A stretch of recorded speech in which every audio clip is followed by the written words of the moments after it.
Okay, welcome back. We have now run the turn, and it was not really a great turn for us. A few interesting things happened. Few points that were pretty bad for our turn. Our actual national morale increased three, so that's actually good. But some other stuff did not actually work out as planned. So let me kind of take you through the results. We've now are in late May, so the results kind of reflect actually what happened in early May. So the union has commissioned more rolling stock and transports. They are doing volunteers without pay. We, of course, also did railroads. Now, this is one of the things that is actually pretty interesting, and I feel like I sort of made a mistake. We did the maximum of volunteers at $2 per enlistments, which is, and actually we had a really, I think, a pretty good turn. We got 375 um, volunteers out of that, so I think that's a pretty good roll. Unfortunately, now we don't actually have that. We had so many volunteers come in that cost us a lot of money, so we don't really have a lot of money left. So I'm gonna need to raise taxes at this turn to really be able to utilize a lot of these conscripts. So it's a bit of a chicken and the egg situation. I probably should have raised taxes last turn to use in this turn, but that's the point, it's already done. Um, one of our excellent generals is now available, General Gordon, and we had a blockade runner come in, and then we have a cavalry regiment that has been raised since there's another cavalry regiment has gone into Alabama. Um, Most of this is pretty standard stuff. Um, I made the big mistake I made was actually on recruiting partisans. I thought when we recruited partisans, they were basically kind of put outside the town, and they wouldn't engage automatically with units there. Well, that does not seem to be the case. At least in Culpeper, what appears to have happened is our partisan unit was kind of like was, was dropped in, and then there was a battle, and we were defeated. Of course, now Grant here is on offensive, so that may have been intentional, but I just really wasn't expecting that. Um, I'll talk about kind of like the moves at the end after we kind of go through the highlights. The big loss, though, is here um, in uh, in Tennessee, where on day 14 we lost four partisan units. That's a pretty big it's a pretty big loss against this cavalry regiment. I didn't really think that they would actually get there that fast. Obviously, they did, and they arrived on day 14. I think that was in Johnson City. Yes, it was. So you can see that's actually they've made quite a bit of progress already. Coming up that way. Um, Lots of movement. I'll kind of like talk about this at the end or in a few minutes when we show you actually kind of like where people ended up. This was a bit of good news. We have a lot of units trained, and we also had some units that were dropped in. So like these are in Virginia, for instance. So some of our divisions are expanding. Here, quite a bit of movement in Indian Territory and Texas. Nothing super big, other than what I'll show you here in a minute. That's the wrong one. And then finally, some of the decisions. Of course, our partisans, which we did a few partisans. I think about four that kind of survived this turn. Some of our demonstrations were successful, like in St. Louis, though they were not. Fortunately, the mine in Charleston was unsuccessful, so we didn't get the national morale there. So let me get rid of this, and let's kind of like see where people ended up. So the big news is Mead has moved and taken Charlottesville, and Sheridan has crossed the river with a pretty light two divisions and is now here.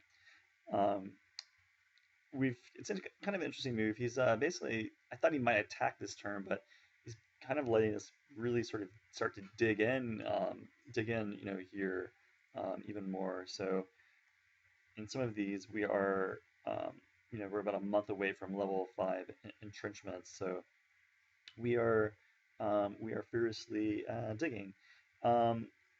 first kind of appearance of the Navy. The Navy has appeared and is blockading there.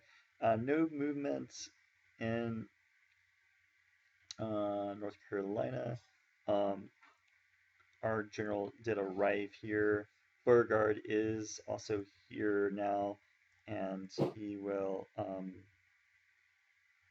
become a corps commander. Or I could form an army with him. Oh, I didn't really think of that. Anyways, that's something for me to think about. This turn. Our cavalry unit here did arrive in a Hardy Station, and we're starting to kind of get a little bit of control.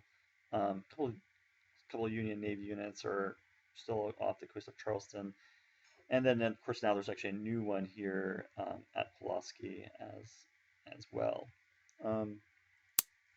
Our couple of cavalry forces have arrived down here in Albany. And there are actually a little bit of supplies there too, so that's good in case they need to resupply. So we could consider taking or moving on Tallahassee this turn. So that would be one. That would be one possibility. However, I think the bigger sort of area of concern is really up here where Logan is attempting to flank us. So, and actually you can see that the force apparently is moving towards Catoosa. Now, this is a mountain region, so okay, that's good. The challenge though is from here, Catoosa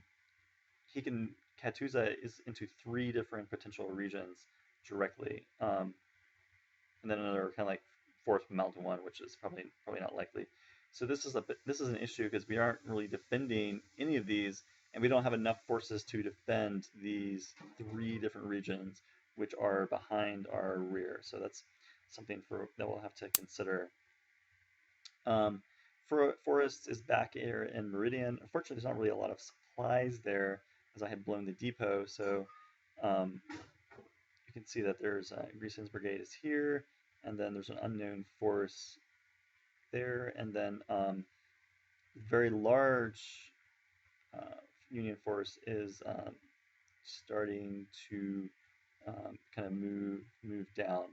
So we really need to furiously start to build in Mobile, Alabama to hopefully be able to defend it. And then of course we're defending over here in Kent across the river. Okay, moving in Arkansas, the Union has moved down, probably kind of just to see what we're doing. You can see we still have our two small forces, our 2 smaller forces here. In Texas, there was not a move on our main forces. However, Fort James has fallen, and now we are basically besieged. However, we do have a pretty good amount of forces kind of in this Texas area here. So I think we're going to be able to hold and consolidate. Wadi is on the way, although they're kind of a bit tired, so they're going to need a bit of a rest, kind of to regroup once they arrive. Didn't see too much else. Union Force is moving down the river over here, and I think that is about it. Our Indian unit did escape, and I think it was coming from Fort Smith, but so we made it down here into Jefferson. Yep, so those are the main highlights of what happened this last turn. So a lot to think about, and I will see you next time.